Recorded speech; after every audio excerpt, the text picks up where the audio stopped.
Hello and thanks for joining us on Nationwide. We are reaching you live from the network service of the NTA. I am Dennis Adegunloye. The federal government is creating more platforms to address the current economic challenges. Vice President Kashim Shettima said this at the Public Wealth Management Conference organized by the Ministry of Finance Incorporated, aimed at championing Nigeria's prosperity. We'll bring you details of this in our subsequent bulletins. Meanwhile, getting Nigeria out of the current economic doldrums occupied the attention of lawmakers as they took hours deliberating the recommendations submitted by the Senate Joint Committees that recently interacted with the National Economic Management Team on the state of the economy. The Senate is of the view that collaboration between the executive and legislature, as well as the fiscal and monetary authorities, is required to mitigate the risks of hyperinflation and the crash of the naira. President of the Senate, Godswill Akpabio, restated the commitments of the federal government to the security and well-being of citizens. Nigerian Air Force personnel deployed at Durbundi in Takai local government area of Kano State have apprehended a 35-year-old alleged high-profile kidnapper known as Isa Abdul. He was arrested in a well-coordinated operation following credible intelligence on the hideout of the suspected notorious kidnapper and his boys, who were alleged to be responsible for several kidnappings in the area. Isa Abdul, who is suspected to have ties with other kidnapped rings, is currently in the custody of the Nigerian Air Force, still undergoing investigations, and will soon be handed over to appropriate authorities for further proceedings. The House of Representatives has passed for second reading a bill for an act to alter the provisions of the Constitution to provide for the establishment of state police across the Federation. The bill, sponsored by Deputy Speaker Benjamin Kalu and 14 other lawmakers, generated intense debates on the floor of the House as the legislators argued that the urgent need for states of the Federation to have their own police aligns with the principles of federalism and are also a panacea for incessant cases of insecurity in parts of the country. The Constitution to allow the state policing is not only a step towards true federalism, but also an acknowledgement of the diverse security challenges that vary from one state to another. What is happening in Zamfara and the kind of situation they are facing may be different from what is happening in Abuja, may be different from what is happening in Kano, and the way to control it also will be different. So I believe we are in need of, let me say, of state police. We need state police. We do respect honorable distinguished colleagues. Let us grow beyond our fears. Because this is not the first time that this attempt is made. It's like we have always loved inflicting pains on ourselves. This state police had been proposed in the 8th Assembly, it failed. The 9th Assembly, it failed. Here again we are, the 10th Assembly. I want to urge all of us, we have had enough of insecurity. This is one sure way of guaranteeing that we can sleep with our 2 eyes closed. National Assembly correspondent Mitaire Ikpen reports that other lawmakers expressed concern over funding of a state police structure, as well as the possibility of high-handedness in operations. Mr. Speaker, do not even qualify to be states as it's today economically. Let's tell ourselves the truth. Policing is capital intensive.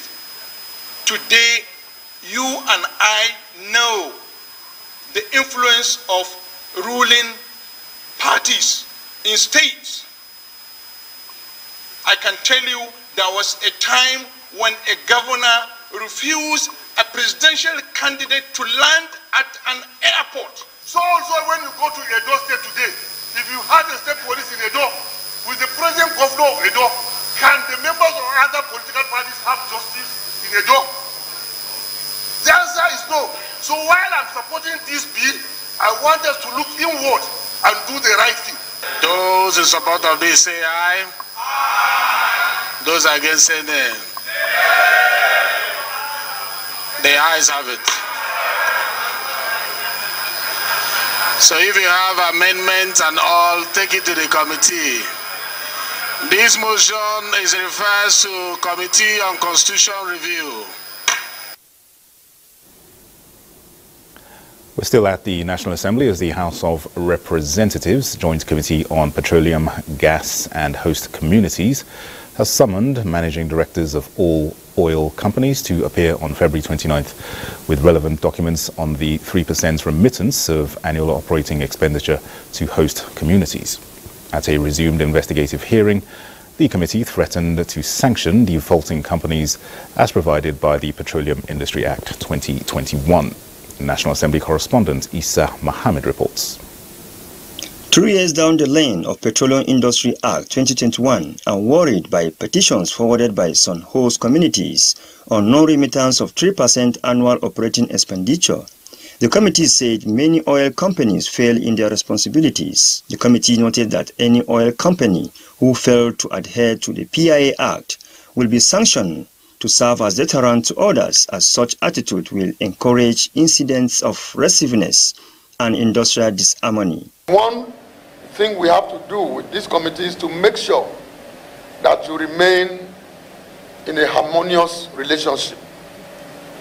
So nobody is here to fight with your company, but we are here to protect you and also protect the communities.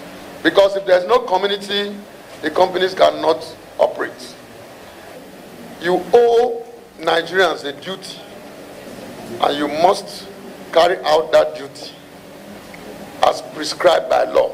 Each time you don't set up this trust, each time you don't fund this trust, you are enabling vandalism. You are enabling illegal refining. Because the import of this act was to address those things from happening. 3 years now, a law is in place. You have not opened one single account. You have not. Neither have you funded it. Other issues raised during the engagement was how the oil companies are managing oil spillage and environmental pollution in the host communities. I am making a commitment here that we will work our internal process as they are, hasten it and ensure that the funding is made before the end of this week. The representative of some oil companies appealed to the committee for more time to correct their wrongs and commence payments into the funds before their next appearance. From the National Assembly, Isa Muhammad, NTA News. Away from legislative matters, in keeping with its promise of making Enugu State a premier destination for business, investments and living, the President's administration in the state is currently constructing 71 urban roads in the Enugu metropolis and 10 other major roads across the state. Chinenye Nwoli reports on the progress of the work. Months after he assumed office, the Enugu State Governor flagged off construction of 81 road projects, 71 in urban and 10 in rural areas, with December 2023 as the completion dates. But that date of completion was not feasible. This is because there are ongoing road projects by the federal government in the state, and these federal road projects are going simultaneously with that of the Enugu State government. This situation has resulted in traffic congestion at various places. The governor not just awarded these contracts, but he is very keen to local and foreign contractors delivering quality jobs and in record time. Aside the ongoing roads construction, there are massive repairs and maintenance of potholes across other roads in Enugu State. Road infrastructure is indeed a massive sustainable development, and these are parts of dividends of democracy. And that is why the Enugu State government says it is providing this critical infrastructure, which would not only ease movement of goods and services, but also enable the ease of doing business. In Enugu, Chinenye, NTA News. And for more on the construction of roads in Enugu State, let's now join Chinenye, who is standing by to give us an update of the progress of the work. Chinenye, 71 urban roads are being rehabilitated with work in progress. Just tell us how far we have gone with the work and what level are we at now? Very well. So much. You know that government is a continuum. And I believe that the governor of Enugu State, having identified some of the priority needs of the Enugu people, was able to identify some of their needs. And when he assumed office, he was able to tackle to a large extent the issue of insecurity in the state. And also he was able to address the perennial water scarcity in the state. Now, Dennis, the governor, I think, also noticed that some of the roads being constructed by his predecessors have become so dilapidated and so small for the volume of traffic and population explosion in the state. And so 4 months after he assumed office, he flagged off construction of 81-kilometer roads, 71 in the urban roads, urban areas, and 10 in the rural areas. Now, this road where I am now is the Transekulu IMT GRA road. It is one out of the 71 urban roads under construction in Enugu State. Some of the unique features of this road, according to residents, are that these roads under construction presently are wider, they are asphalted, and they are well paved with pedestrian paths and drainages. Of course, Dennis, you know that if there are no drainages, the roads will be wet and they may be flooded during the rainy season. So I think that's why they are coming up with these drainage systems. The state government, in a bid to ensure that the roads awarded are completed in record time, they read a riot act to the local and foreign contracting firms on the 17th of January this year, and they gave the contracting firms 20 days ultimatum to ensure that they deliver on their jobs or they risk being blacklisted. So hopefully by the end of this month, February, work would have been completed on these roads in the urban areas. And now I also want to talk about the ongoing work in the rural areas, especially one of such roads is the Owo, Amankano, Obaho, Neke Ikem dual carriageway. Dennis, it might interest you to know that the governor of Enugu State hails from Owo, one of the communities I just mentioned in Ukano East local government area of the state. The people of that area are mostly agrarians, and they complain to the governor that for about 20 years now, they have suffered neglect, and they've had or told hardship due to the bad state of the roads there. So you can now imagine how happy they are that work is ongoing in some of those roads. And the people believe that the governor is not only opening up the rural areas, but is also creating economic opportunities for the people of the state. Because when these roads in these rural areas are completed, it will help the people of the area to transport their farm produce from the farms to the market. And I also understand that when these roads are completed, it will serve as a gateway to the North Central and would also become a connecting point for the South, South and Southeast states.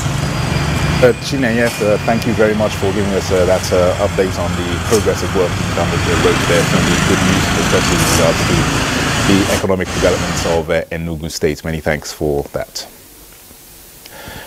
Now, residents of Chika and Aleita communities in the Abuja Municipal Area Council who have encroached on the land belonging to the Abuja Technology Village are advised to relocate or risk demolition. FCT Minister Nyesom Wike gave this warning during an inspection tour of the facility in Abuja. Onoze Yakubu brings us details.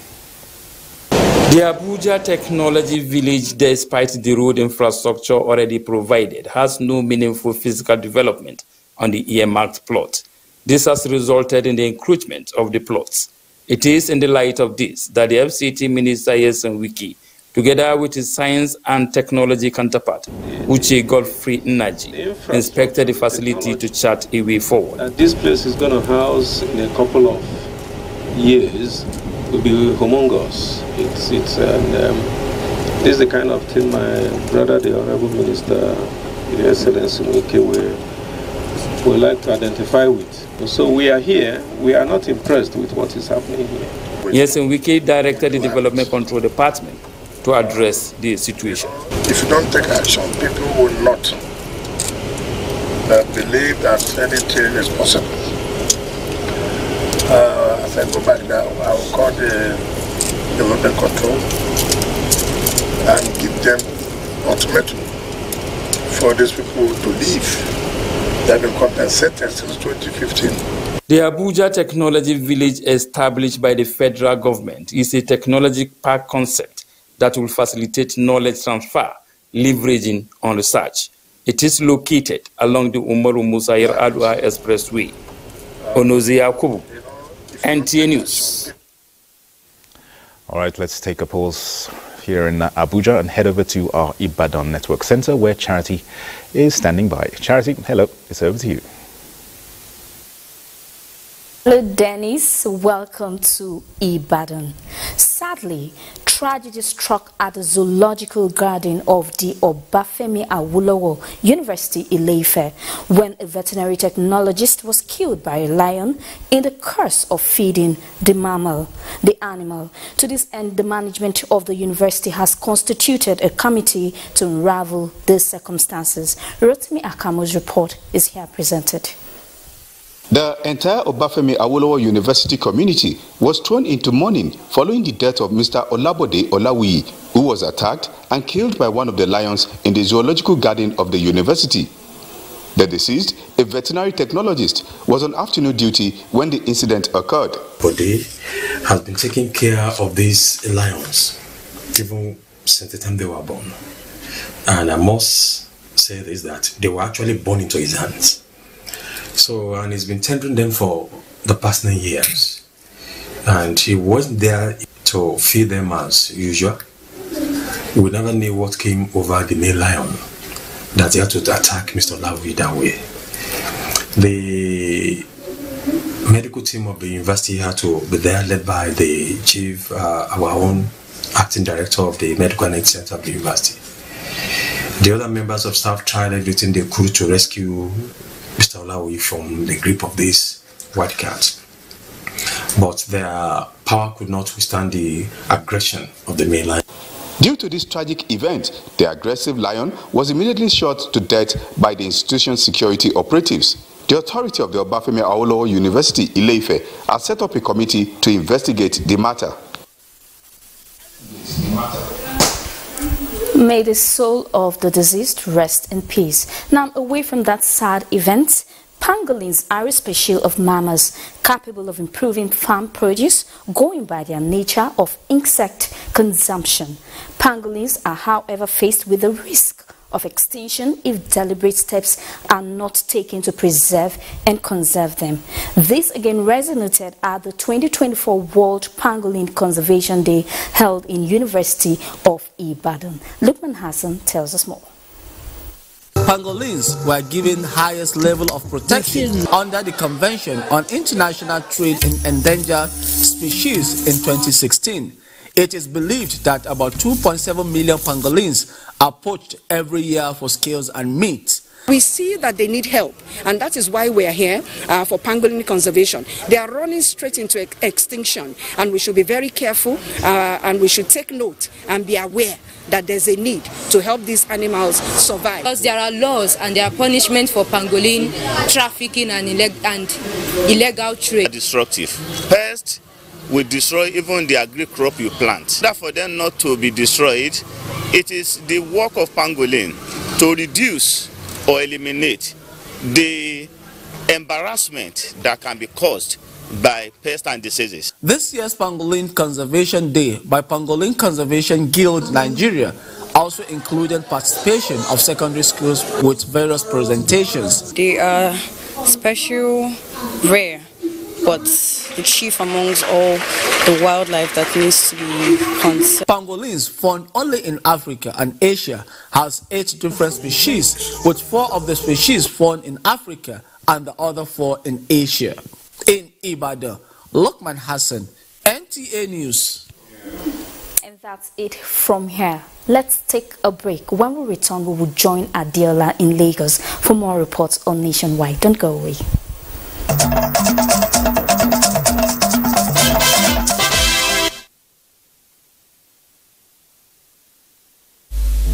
Joining us in Lagos. Field queues have resurfaced in Lagos with the commencement of strike by members of the National Association of Road Transport Owners, NATO, as the last-minute dialogue by federal government and the union could not avert the industrial action.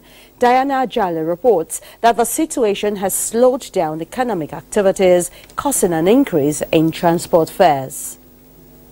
The strike action by members of the fuel tanker unions to register their grievances over the rising operational costs due to the recent second devaluation of the naira within a year has entered day 2. Expectedly, long queues have started building up at most petrol stations, and motorists are appealing to key players in the sector and government to find lasting solutions to the issues raised. I wonder why the strike should come at this point in time.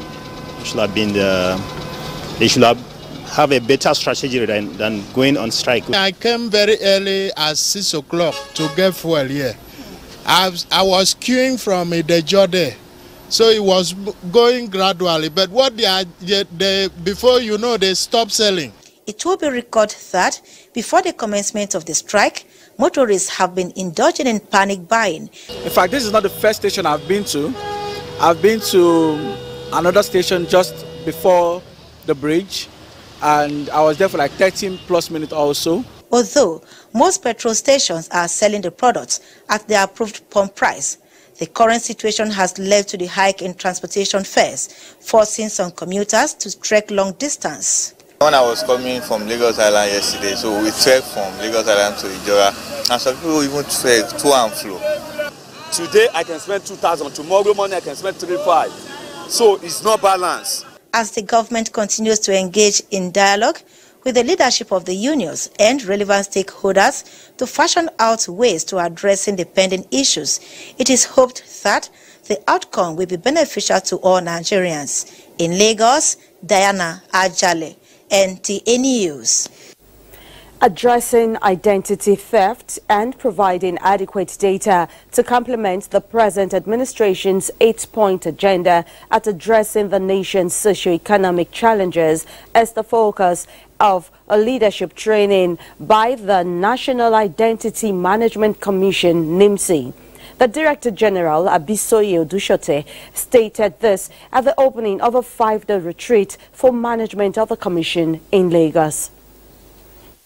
Considerations for making our decisions align with our personal values. This meeting is aimed at equipping management staff of the Commission with the necessary tools to meeting its 5-point agenda on strategy development and implementation, which is in line with its mandate of ensuring increased enrollment and sustaining inclusivity using National Identity Number NIN as foundational data for identification.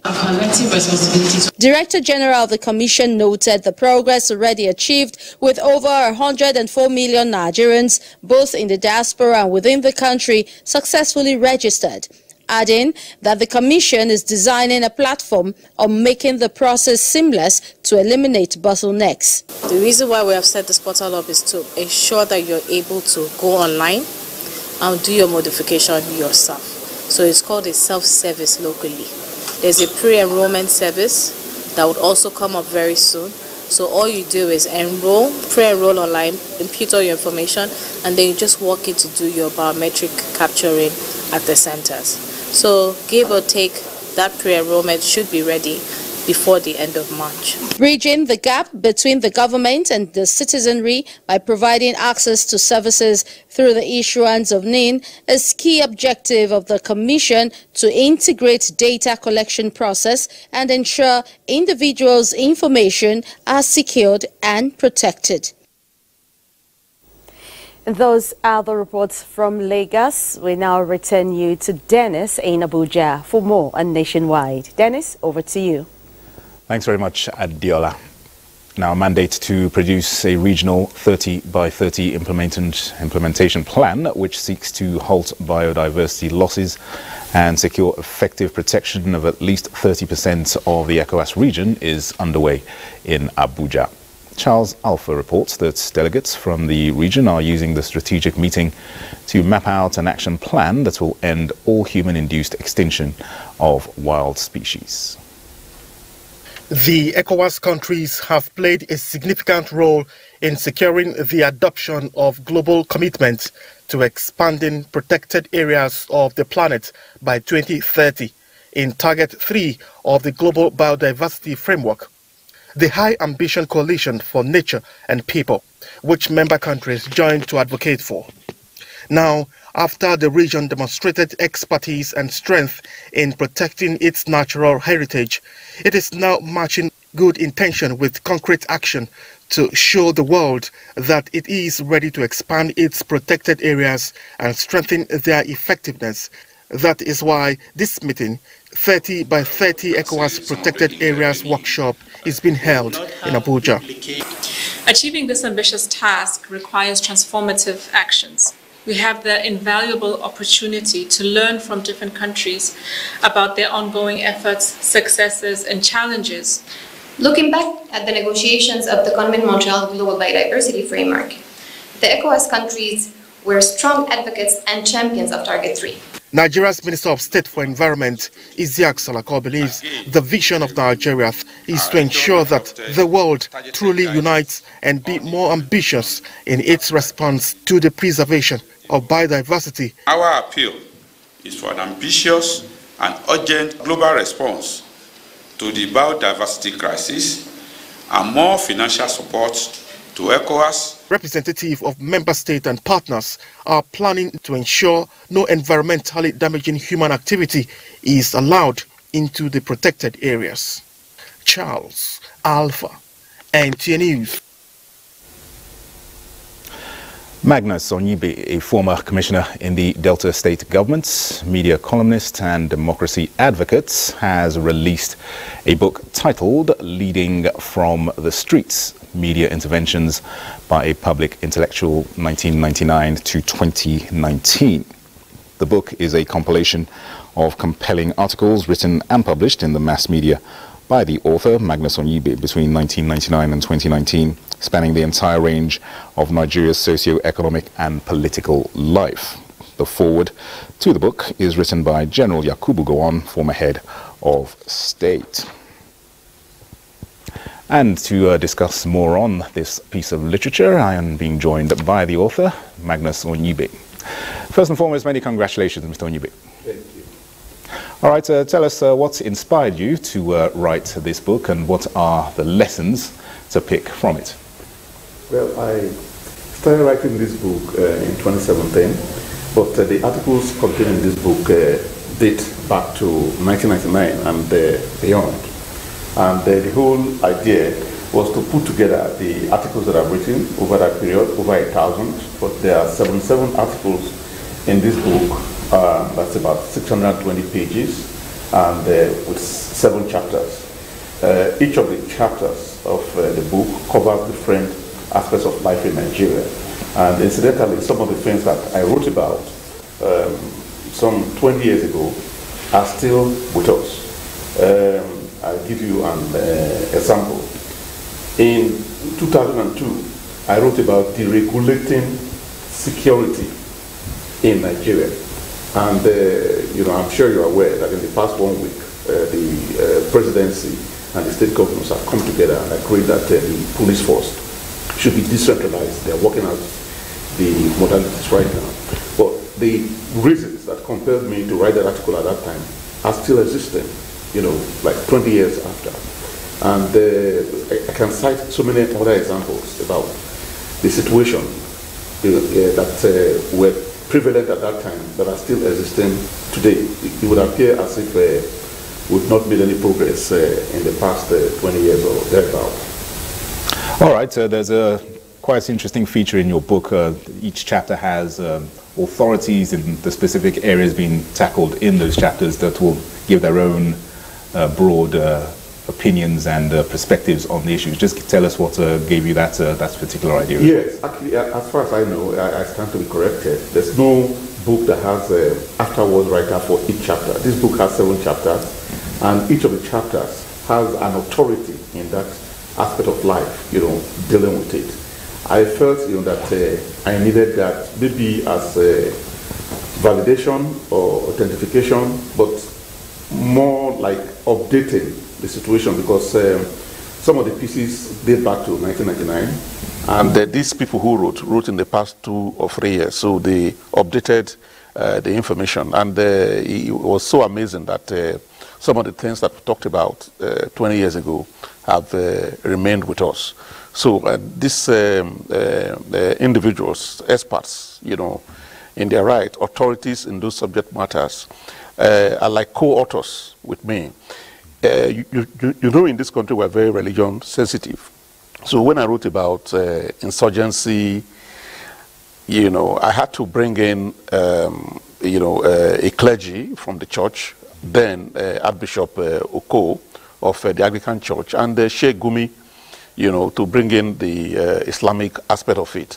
So, I tried to create a balance. And most of the articles actually were also published by different newspapers, both mainstream and the online news platforms. I had to be democratic. So I made sure, that there was a Guardian, there's Punch, there's This Day, there's Vanguard, there's Daily Trust, Daily Independent.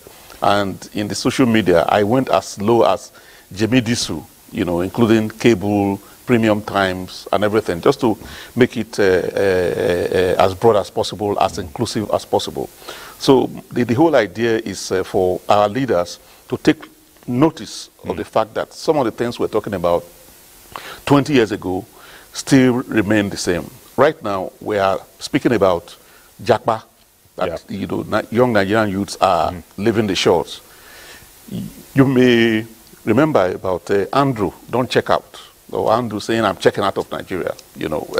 Some viewers will remember that at that time, there was a massive, push or movement, or, of a drove of Nigerians just running away from our country. It's certainly an issue that we need to address. That's actually all we can take, but once again, we wish to congratulate you on the release of this book, and no doubt it will make an interesting reading. Magnus Onyibe, many thanks for taking the time to come and talk to us about the book. Thank you for having me. All right. Now, cashew nuts present or represent a significant non-oil export commodity in Nigeria, contributing to the country's foreign exchange earnings and supporting its economy. Kogi State stands as Nigeria's primary cashew nut producer. Well, in this report, Jonathan Omajali examines the economic opportunities and obstacles encountered by farmers and merchants in this sector. In Kogi State, cashew trees are like gold mines. The cashew nut industry plays a vital role in providing employment and livelihood opportunities for many families, attracting merchants from other states and countries such as South Korea, Vietnam, China, India, among others. Industry has employed several thousand of our unemployed youths. This business, 4 or 5 of my children are graduates. This is an arrangement from the government that can monitor the revenue from local government level to the exporting point. However, challenges persist. Apart from pests and diseases, climate change is also impacting harvest. The trees require minimal rainfall during flowering. For some time now, severe bad weather has contributed to poor yields. On the business front, merchants and plantation owners lament of excessive taxes and levies. We don't even understand the business anymore because of the charges here and there. And at times discouraged the exporters, the merchants from patronizing our commodity. The challenge we have as a state here is illegal collections, which that illegal collection is also a revenue leakages to the state. More concerted efforts are needed to fully exploit the immense potential of the business. This entails implementing sound agricultural policies aimed at empowering farmers. Jonathan Omajali, NTA News. Well, for more on the cashew production, let's now join Jonathan Omajali live in Lokoja to give us an update on the significance of this non-oil export commodity in the country. Jonathan, hello. We hear that, or we learn that cashew nuts now occupy the front row, as experts now are of the view that it's even ahead of cocoa, oil palm, rubber, and others. Can you tell us more about this?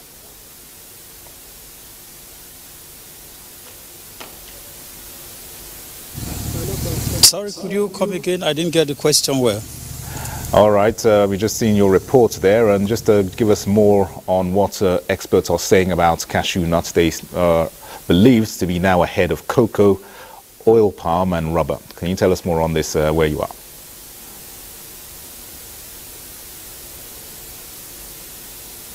Can you hear me, Jonathan?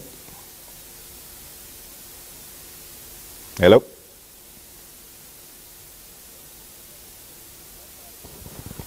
All right, we'll try and reconnect with Jonathan subsequently. At the moment, obviously, there is a challenge with his connection. Let's continue for now. The Nigeria Economic Summit Group, NESG, is seeking collaboration with the Federal Ministry of Arts, Culture and Creative Economy to come up with a framework for financing the development of Nigeria's creative economy. This was at an interactive session between the NESG and the Ministry of Arts, Culture and Creative Economy. Ekemini Williams has details.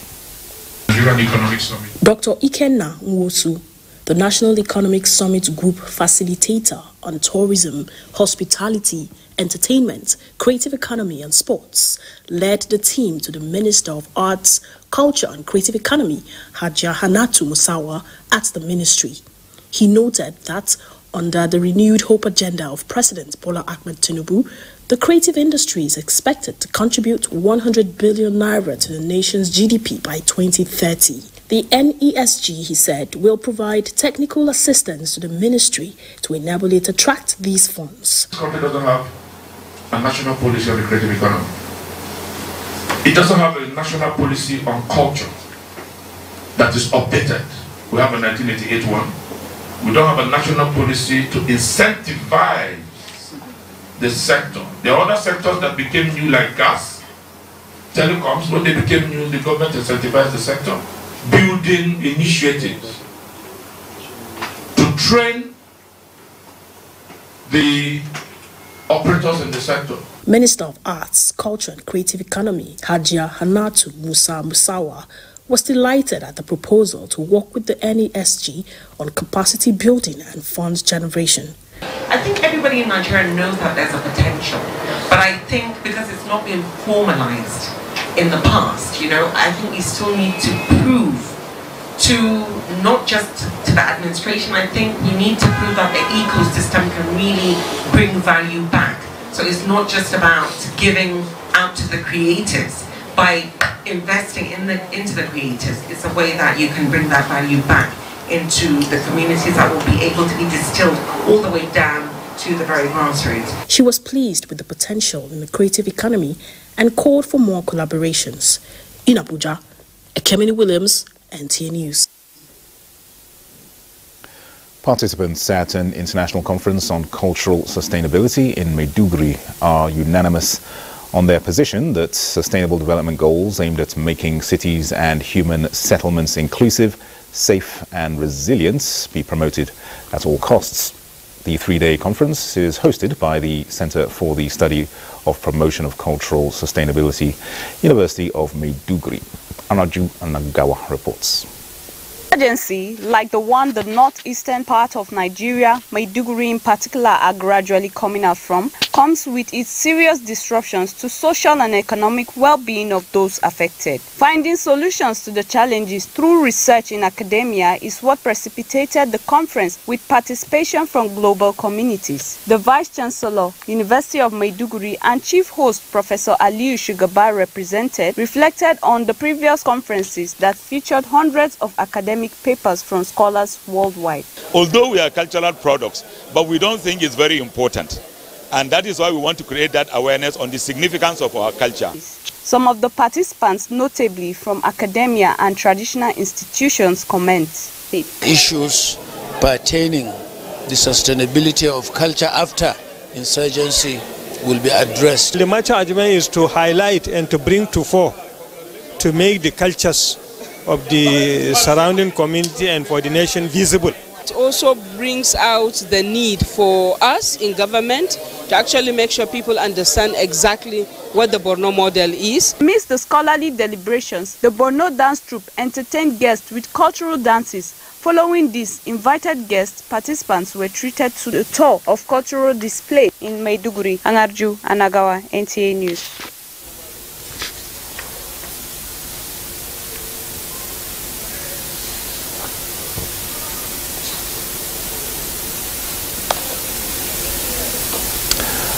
All right, it seems we have reconnected with Jonathan Omajali in Lokoja to tell us more on the cashew production in the state.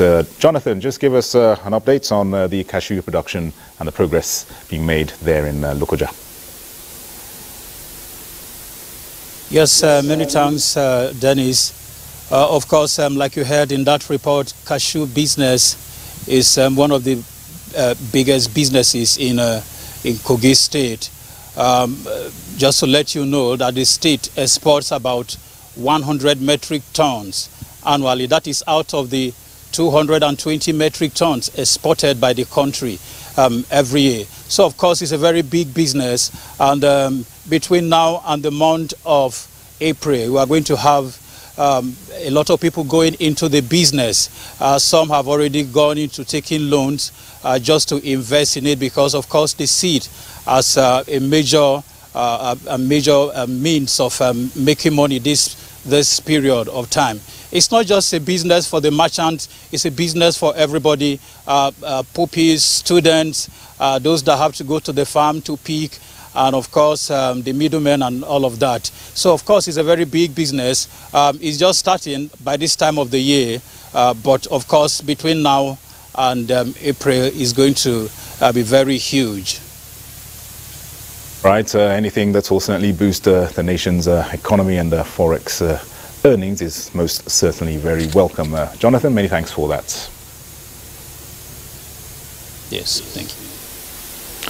All right, let's now head over to our Port Harcourt Network Centre, where Gabrielle is standing by. Hello, Gabrielle.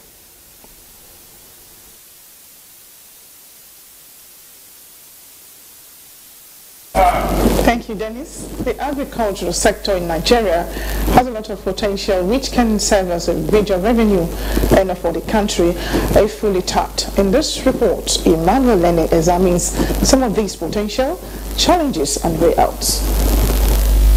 Agriculture plays an important role in any nation's economy.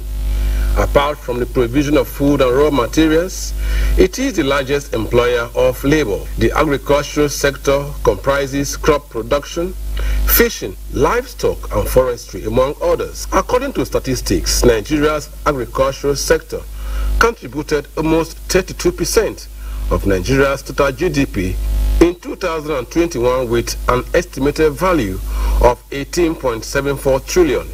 Industrialists believe that all things being equal, the sector could do even more. subsectors in agriculture that if we have to look at it, we have not done a lot about it. For instance, when we look at the aspect of plantation agriculture, where you have production of crops that are economic crops. What Nigeria consume annually is about 3.4 million metric tons, and over 60 to 70% of the fish that Nigerians are consuming today we're importing. Policy inconsistency, insecurity, resource shortage, lack of access to finance, among others, are factors militating against the full development of the sector. We will need a government intervention, and we will need cooperative unions, cooperative organizations to come in and organize the farmers. But we also have a challenge at the subsistence level. It is the expectation of industry players that if the sector is given the necessary attention, the agricultural sector could be the main employer of labor and revenue earner for Nigeria. In Port Harcourt, Emmanuel Lene, NTA News. And that is it from Port Harcourt. It's now back to Dennis in Abuja.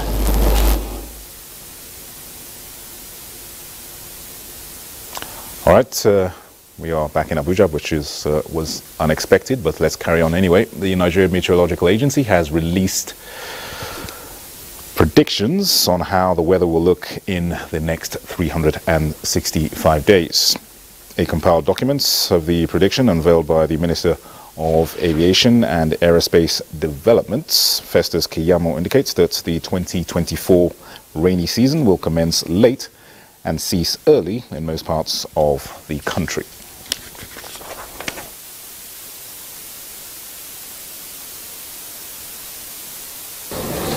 The 2024 onset of rains is predicted to be delayed in some parts of the country, especially the north-central states of the country.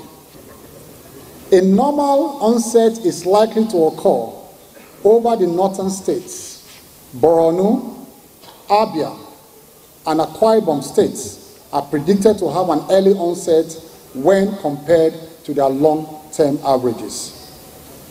An early end of the season is predicted for parts of Yobe, Jigawa, Sokoto, Kebbi, Kano, Kaduna, Plateau, Nasarawa, Taraba, Gombe, Bauchi, Cross Rivers, Ebonyi, Ogun, and Lagos states.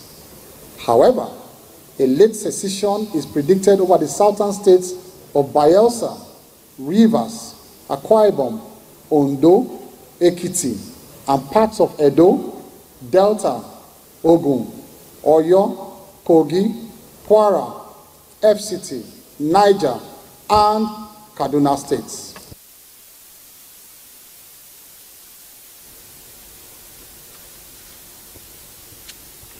Minister of Aviation and Aerospace Development, Festus Keyamo. Let's now join Mohammed in our Kaduna Network Center. Joining us in Kaduna, the quest for the Jigawa state government to make its teeming youth self-employed and productive members of the society is gaining a boost with the emergence of a renewable energy firm willing to train youths and provide social services to indigents of Dutse. This is coming at an interaction with the Emir of Dutse, Hamim Nuhu Sanusi, with renewable energy expert based in the United States. Shehu Muhammad Dati reports. The focus of the visiting delegate was on job creation and social services with emphasis on renewable energy initiatives. Leader of the delegation, David Abubakar, was emphatic on providing training on renewable and sustainable energy generation for communities in Dutse. With the relative peace in Jigawa State, David expressed willingness to bring experts that will train youths on renewable energy mechanism to feel the impact of governance and being self-employed. The two is creating a sustainable, because we do multiple things, but creating a sustainable food source. Being able to teach so that the next generation can now build, manage, and take care of those resources themselves. We are fully prepared to come and provide a resource that will pretty much almost eliminate the energy crisis. Concerned by the current economic realities and the need for sustainable development in the energy sector, the monarch expressed the Emirates' willingness to partner with any reputable organization in providing such essential services. We can to see that you achieve this so that you can bring employment to my own people. The visitors were taken around the Duse Museum with Duse Show Muhammad Detti, NTA News. And that's our contributions from Kaduna. Back to Dennis in Abuja for the continuation of NTA Nationwide News. Good evening. Thank you, Mohammed. Let's now join Olumide Guntala on Sports Update. First leg round of 16 matches of the UEFA Champions League takes center stage Tuesday and Wednesday. On Tuesday, it will be Inter Milan against Atletico Madrid, while PSV will welcome Borussia Dortmund. PSV are unbeaten in their last 5 UEFA Champions League games, winning 2 matches with 3 draws, while Borussia Dortmund have lost only 2 of their last 12 UEFA Champions League games, with 5 wins and 5 draws. On Wednesday, it will be FC Porto against Arsenal, while Barcelona will be the guest of Napoli. FC Porto won 4 of their last 6 matches with a loss and a draw. Arsenal won 5 of their last 6 games and lost a game. Back home in Nigeria, Nigeria Professional Football League champion and 2-time African champions, Imba Football Club of Aba, is building a real football structure that will help Nigeria sustain the discovery of talent for the various national teams. To fortify this initiative is the ongoing training partnership program between the team and Hamcam Football Club to learn European football style of play with focus on the under-15, under-17 and under-19 teams. Picking up fast this year. Because this is the first time. Yeah, this is the first time, and when it comes to the tactical things, it takes time, you know. So I hope the coaches will send over some things to more coaches that they can work on, and then when we come again in June. In table tennis, Nigeria's male and female teams will be on duty Tuesday to play for pride after losing 3 matches each at the ongoing ITTF World Team Table Tennis Championship, Busan 2024. The team's captain, Aruna Kodri, could not contribute his quota due to ill health. With sports update, Olumide Guntala, NTA News. Well, that concludes Nationwide at this time. Many thanks for watching. I am Dennis Adegunloye.